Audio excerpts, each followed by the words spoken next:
parent who has a child that worries a lot, that asks you, am I gonna be okay? Am I gonna pass my spelling test? And you feel like you spend a lot of time answering your child's question and your child still feels terrible, we're Elizabeth DuPont Spencer and Kimberly Morrow from Anxiety Training, and we have a tip to help you with this really common problem.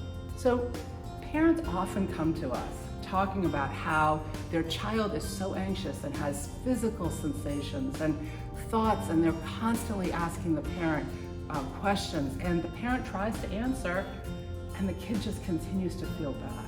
Yeah, and as a parent, I just feel for you, because even though Elizabeth and I are experts in this field, we have struggled with this with our own children, right? When their anxiety is high, then they are desperate to get reassurance from you, and they'll go to any length, right? Crying, melting down, refusing to go to school, and you feel like you're between a rock and a hard space because you do whatever you can to help them feel better. And it only seems to help for a moment, and then they're right back to feeling bad and refusing to work, or refusing to go to school, or refusing to go to soccer practice. So, I'm thinking of a parent that I have she has 2 girls, and both of them have anxiety, and she's just such a loving parent. She also has anxiety that typically is true because these are, biological disorders. But when they first came, one of her daughters would be just clinging to her with big gator tears coming down, and the other child was a perfectionist, and she's like, "Mom, I don't need to be here. I'm fine. And the mom was desperately trying to explain to them, what to do, and that it was going to be okay. And we had to do a lot of work around having the mother be able to just kind of stay grounded and actually pivot to give a very different kind of a response to her children. And I just want to really let you know that it takes time. Yeah.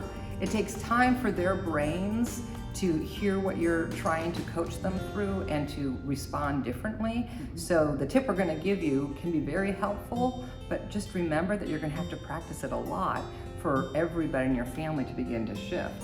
Well, and it takes the parent having a certain level of confidence in it, Yeah. to be able to do this effectively, right? Because that's part of the problem. We as parents, we end up feeling so overwhelmed by this, we're just not sure what the right response is any longer. And Yeah, and then, like that family, whatever you try to do, it seems like it just takes over the whole family, right? Mornings can be just painful.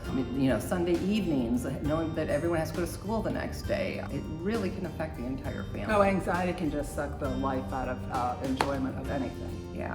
So we really want to be helpful to you, and one tip that we have that can be, is just a very simple thing, is to change what you're saying. So oftentimes parents are trying to convince their children that they're going to be okay, that they're safe, that they're going to do fine on the spelling test. We actually want you, we call that reassuring, and that only really connects the circuit in the brain and tells the brain to keep looking out for places that could possibly be dangerous, okay? So instead, what we want is for you to help your child develop confidence that they can do things even with those yucky feelings, even with anxiety, even with a headache, even with a stomach ache.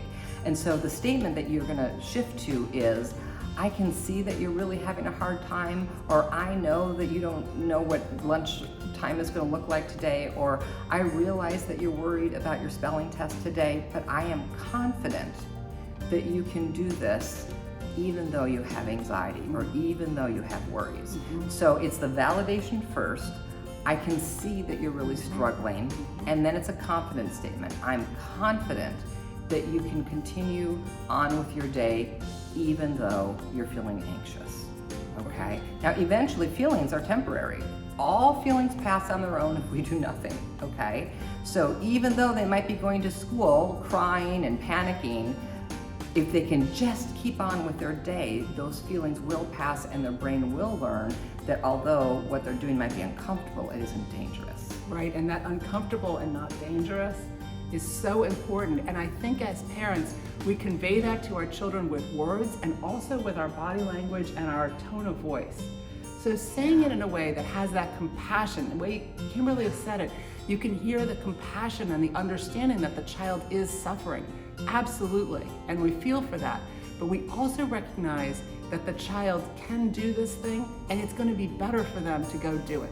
Because you've tried the other thing, which is reassuring or helping the child avoid the thing, and the child doesn't get better. Yeah. It's not something that you can talk through and say, here's the reasons why, here's the reasons why you're safe, here's the reasons why you know all your spelling words. The child actually has to step in and do the thing in order to teach their brain that they can do it. And you as a parent serve a very, very important role in that by showing your confidence that you know that your child is going to be able to handle this. Yeah. And we have a lot more to say about this for you as parents. And so if you're interested in learning more from us, please go to the link below.